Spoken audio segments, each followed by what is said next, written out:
ಸಿಡಿಲು, ಗುಡುಗು, ಮಿಂಚು, ಗಾಳಿ, ಮಳೆ ಇವುಗಳಿಂದ ರಾತ್ರಿ ಹುಚ್ಚೆದ್ದ ಭೈರವಿಯಾಗಿತ್ತು. ಮನೆಯಲ್ಲಿ ಎಲ್ಲರೂ ಮಲಗಿದ್ದರು. ಲಿಂಗ, ಸುಬ್ಬಣ್ಣಗೌಡರು ಇಬ್ಬರೇ ಎಚ್ಚರವಾಗಿ ಜಗಲಿಯ ಮೇಲೆ ಕುಳಿತಿದ್ದರು. ಇಬ್ಬರು ಆಗಾಗ್ಗೆ ಹೋಗಿ ಹೊಳೆ ನೋಡಿಕೊಂಡು ಬರುತ್ತಿದ್ದರು. ಕೆರೆಯ ನೀರು ಬೇಗ ಬೇಗ ಏರುತ್ತಿತ್ತು. ಲಿಂಗ, ದೋಣಿ ಎಲ್ಲಿ ಕಟ್ಟಿದ್ದೀಯೇ? ಮನೆ ಬಿಡಬೇಕಾಗಿ ಬರಬಹುದು.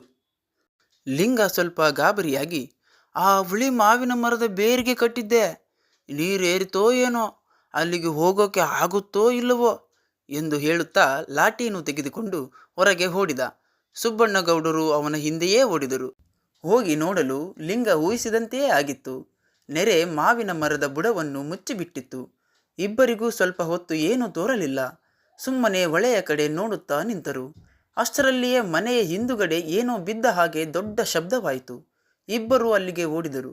ಇತ್ತಲ ಕಡೆ ಗೋಡೆ ಬಿದ್ದು ನೀರು ಅಂಗಳಕ್ಕೆ ನುಗ್ಗುತ್ತಿತ್ತು. ಇನ್ನು ಕಾಲಹರಣ ಮಾಡಿದರೆ ಸರ್ವನಾಶವೆಂದು ಗೌಡರಿಗೆ ತೋರಿತು. ಕೋಣೆ ಕೋಣೆಗೆ ನುಗ್ಗಿ ಮನೆಯವರನ್ನೆಲ್ಲ ಎಬ್ಬಿಸಿದರು. ಅವರೆಲ್ಲ ಅರೆ ನಿದ್ದೆಯಲ್ಲೇ ಗಾಬರಿಯಿಂದ ಜಗಲಿಗೆ ನುಗ್ಗಿದರು. ಗೌಡರು ಅವರಿಗೆ ಗಾಬರಿ ಪಡಬೇಡಿರೆಂದು ಸಮಾಧಾನ ಹೇಳಿ ಲಿಂಗನಿಗಾಗಿ ಸುತ್ತಲೂ ನೋಡಿದರು. ಲಿಂಗ ಅಲ್ಲಿರಲಿಲ್ಲ.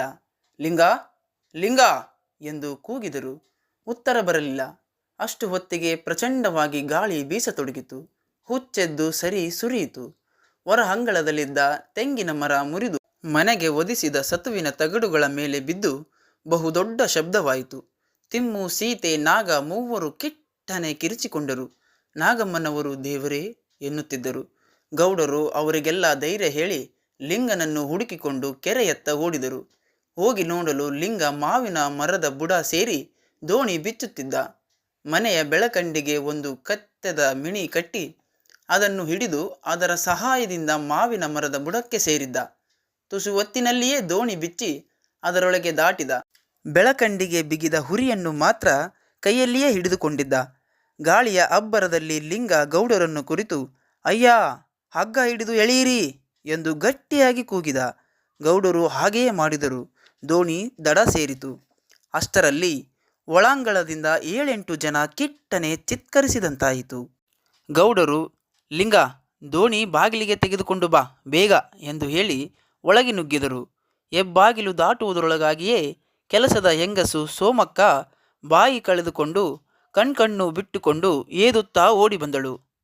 ಗೌಡರನ್ನು ಕಂಡೊಡನೆ ಸೋಮಕ್ಕ ಕೂಗಿದಳು, ಉಪ್ಪರಿಗೆ ಗೋಡೆ ಬಿದ್ದು ಹೋಯ್ತು, ಜಗಲಿಗೆ ನೀರೇರ್ತಾ ಇದೆ ಎಂದಳು. ಗೌಡರು ಜಗಲಿಗೆ ಬಂದು, ನೀವೆಲ್ಲ ಹೆಬ್ಬಾಗಿಲಿಗೆ ಓಡಿ ಬೇಗ, ಲಿಂಗ ದೋಣಿ ತರ್ತಾನೆ. ಏ ನಗ, ನೀನಿಲ್ಲಿ ಬಾರೋ ಎಂದರು. ನಾಗ ಗೌಡನ ಸಂಗಡ ಹೋದ. ನಾಗಮ್ಮ, ತಿಮ್ಮು, ಸೀತೆ, ಲೋಕಮ್ಮ, ಸೋಮಕ್ಕನ ಮಗಳು ದಾಸಮ್ಮ ಎಲ್ಲರೂ ಹೆಬ್ಬಾಗಿಲಿಗೆ ಓಡಿದರು. ಸೋಮಕ್ಕ ಮಾತ್ರ ಮಾಣಿಗೆ ಕೋಣೆಯಲ್ಲಿ ತಾನು ಇಟ್ಟಿದ್ದ ಪುಟ್ಟ ಗಂಟು ತರಲು ಓಡಿದವಳು ಹಿಂದಕ್ಕೆ ಬರಲೇ ಇಲ್ಲ. ಗೌಡರು ಜಗಲಿಯ ಮೇಲಿದ್ದ ತಮ್ಮ ದೊಡ್ಡ ಬೀರಿನ ಬಾಗಿಲು ತೆಗೆದು 2 ಪೆಟ್ಟಿಗೆಗಳನ್ನು ಈಚೆಗೆ ತೆಗೆದಿಟ್ಟು ಬೀರಿನ ಬಾಗಿಲು ಹಾಕಿ ಬೀಗ ಹಾಕಿದರು. ಅಲ್ಲಿದ್ದ ಕಬ್ಬಿಣದ ಸಂದೂಕದ ಬಾಗಿಲನ್ನು ತೆಗೆದರು. ಆದರೆ ಮತ್ತೇನನ್ನೋ ಯೋಚಿಸಿ ಅದನ್ನು ಪುನಃ ಹಾಗೆಯೇ ಮುಚ್ಚಿ ಬೀಗ ಹಾಕಿದರು. ನಾಗ, ಈ ಪೆಟ್ಟಿಗೆ ಹೊತ್ಕೊಳ್ಳೋ ಎಂದರು. ನಾಗ ಒಂದು ಹೊತ್ತುಕೊಂಡ. ಗೌಡರು ಮತ್ತೊಂದು ಹೊತ್ತುಕೊಂಡರು. ಲಿಂಗ ಎಲ್ಲರನ್ನು ದೋಣಿಗೆ ಹತ್ತಿಸಿ ಅದರ ತುದಿ ಹಿಡಿದುಕೊಂಡು ನಿಂತಿದ್ದ. ಗೌಡರು ಓಡಿ ಬಂದು 2 ಪೆಟ್ಟಿಗೆಗಳನ್ನು ದೋಣಿಯೊಳಗಿಟ್ಟು ನಾಗನನ್ನು ಎತ್ತಿ ದೋಣಿಗೆ ಹಾಕಿ ತಾವು ಒಳಗೆ ದಾಟಿ ಲಿಂಗನಿಗೆ ದೋಣಿ ಹತ್ತುವಂತೆ ಹೇಳಿ ಒಂದು ಹುಟ್ಟು ತೆಗೆದುಕೊಂಡು ದೋಣಿಯ ತುದಿಯಲ್ಲಿ ಕುಳಿತರು. ಅಷ್ಟು ಹೊತ್ತಿಗೆ ಸೀತೆ ನಾಗಮ್ಮನವರನ್ನು ಕುರಿತು, ಅವ್ವ, ಸೋಮಕ್ಕ ಎಲ್ಲೇ ಎಂದು ಕೇಳಿದಳು. ಆಗಲೇ ಮನೆ ಮುರಿದು ಬಿದ್ದಂತಾಗಿ ಏನೋ ಒಂದು ಚಿತ್ಕಾರದ ಧ್ವನಿಯು ಕೇಳಿ ಬಂದಿತು. ಸೋಮಕ್ಕನ ಆಸೆಯನ್ನು ಅವಳ ಮಗಳು ದಾಸಮ್ಮ ಕೂಡ ಬಿಟ್ಟಿದ್ದಳು. ದೋಣಿ ಬಹಳ ಸಣ್ಣದು, 5-6 ಜನರು ಕೂರುವಂತಹದ್ದು. ತುಂಬಿದ ನೆರೆಯಲ್ಲಂತೂ ಇಬ್ಬರೇ ಸರಿ. ಆಗಲೇ ಅದರೊಳಗೆ 7 ಜನರಿದ್ದರು. ಸಾಲದ್ದಕ್ಕೆ ಜೊತೆಗೆ 2 ಪೆಟ್ಟಿಗೆ ಬೇರೆ. ಲಿಂಗನಿಗೆ ಜಾಗವೇ ತೋರದೆ, ಬಗೆಯೇ ಹರಿಯದೆ ಸುಮ್ಮನೆ ನಿಂತು ದೋಣಿ ಸುರಕ್ಷಿತವಾಗಿ ದಡ ಸೇರುವುದೇ ಎಂದು ಚಿಂತಿಸುತ್ತಿದ್ದ. ಲಿಂಗ ತಡ ಮಾಡಿದ್ದನ್ನು ಕಂಡು ಗೌಡರು, ಲಿಂಗ, ಒತ್ತೇಕೋ, ಹತ್ತೋ ಎಂದು ಕಳವಳದಿಂದ ಕೂಗಿ ಗದರಿಸಿದರು. ಲಿಂಗ, ಅಯ್ಯ, ಜಾಗವೇ ಇಲ್ಲವಲ್ಲ, ಈಗಲೇ ದೋಣಿಗೆ ಭಾರ ಹೆಚ್ಚಾಗಿದೆ, ನಾನು ಕೂತರೆ ದೋಣಿ ದಡ ಕಾಣುವ ಬಗೆ ಎಂದ. ಹಾಗಾದರೆ ಈಗ ಏನು ಮಾಡೋದು? ಏನಾದರೂ ಆಗಲಿ ಹತ್ತು, ದೇವರು ಮಾಡಿಸಿದ್ದಾಯಿತು ಎನ್ನುತ್ತಾ ಗೌಡರು ನದಿಯ ಕಡೆ ನೋಡಿದರು. ಅವರ ಮೈ ಸ್ವಲ್ಪ ನಡುಗಿತು. ಲಿಂಗ, ಹಾಗಾದರೆ ಅಯ್ಯ, ಒಂದು ಕೆಲಸ ಮಾಡಿ, ನೀವೆಲ್ಲ ದಡ ಸೇರಿದ ಮೇಲೆ ದೋಣಿ ಕೊಟ್ಟು ಯಾರನ್ನಾದರೂ ಕಳಿಸಿ, ಅಲ್ಲಿ ತನಕ ನಾ ಇಲ್ಲೇ ಇರ್ತೀನಿ, ನಿಮಗೇನು ಭಯ ಬೇಡಿ ಎಂದ. ಗೌಡರಿಗೆ ಸಿಟ್ಟು ಬಂತು. ಲಿಂಗನಿಗೆ ದೋಣಿ ಹತ್ತುವಂತೆ ಗಟ್ಟಿಯಾಗಿ ಕೂಗಿ ಅಪ್ಪಣೆ ಮಾಡಿದರು. ಲಿಂಗ ಮರು ಮಾತನಾಡದೆ ದೋಣಿಯ ಮತ್ತೊಂದು ತುದಿಯಲ್ಲಿ ಹುಟ್ಟು ಹಿಡಿದು ಕುಳಿತ.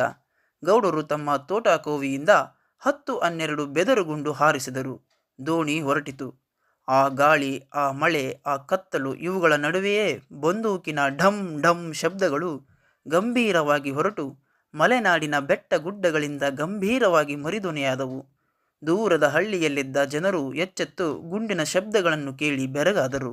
ಶಿವನೂರಿಗೆ 2 ಮೈಲಿ ದೂರದಲ್ಲಿದ್ದ ನುಗ್ಗೇಹಳ್ಳಿಯಲ್ಲಿ ಮನೆಯ ಜಗಿಲಿಯ ಮೇಲೆ ಮಲಗಿದ್ದ ರಾಮೇಗೌಡರಿಗೂ ಅವರ ತಮ್ಮ ಸಿದ್ದೇಗೌಡರಿಗೂ ಈಡಿನ ಶಬ್ದ ಕೇಳಿ ಎಚ್ಚರವಾಗಿ ಬೆರಗಿನಿಂದ ಎದ್ದು ಕೂತರು. ಸಿದ್ದೇಗೌಡರು ರಾಮೇಗೌಡರನ್ನು ಕುರಿತು, ಅಣ್ಣ, ಅದೇನೋ ಈಡು ಕೇಳಿಸುವುವಲ್ಲ ಎಂದರು. ರಾಮೇಗೌಡರು, ಎತ್ತ ಮುಖದಿಂದ ಕೇಳಿಸಿದುವೋ ಎಂದರು. ಕೆಮ್ಮಣ್ಣುಬ್ಬಿನ ಕಡೆಯಿಂದ ಅಂತ ಕಾಣ್ತದಪ್ಪ. ಅಲ್ಲ ನೋಡಿ, ನನಗೇಕೋ ಸ್ವಲ್ಪ ಸಂಶಯನೇ. ಶಿವನೂರಿನ ಕಡೆಯಿಂದ ಕೇಳಿಸಿದ ಹಂಗಾಯ್ತು. ಏನೋ ಸಂಗತಿ ಇರಬೇಕಪ್ಪ. ಏನಾದ್ರಾಗಲಿ 4-5 ಜನ ಕರ್ಕೊಂಡು ಹೋಗೋಣ. ಸಿದ್ದೇಗೌಡರು ಅವಸರದಿಂದ ಲಾಠಿಯನ್ನು ಒತ್ತಿಸಿದರು. ರಾಮೇಗೌಡರು ಮೂಲೆ ಹಿಡಿದು ಮಲಗಿ ಕೊರೆಯುತ್ತಿದ್ದ ರಂಗನನ್ನು ಎಬ್ಬಿಸಿ 4-5 ಜನ ಗಟ್ಟಾದ ಕೆಳಗಿನವರನ್ನು ಕರೆತರುವಂತೆ ಹೇಳಿದರು.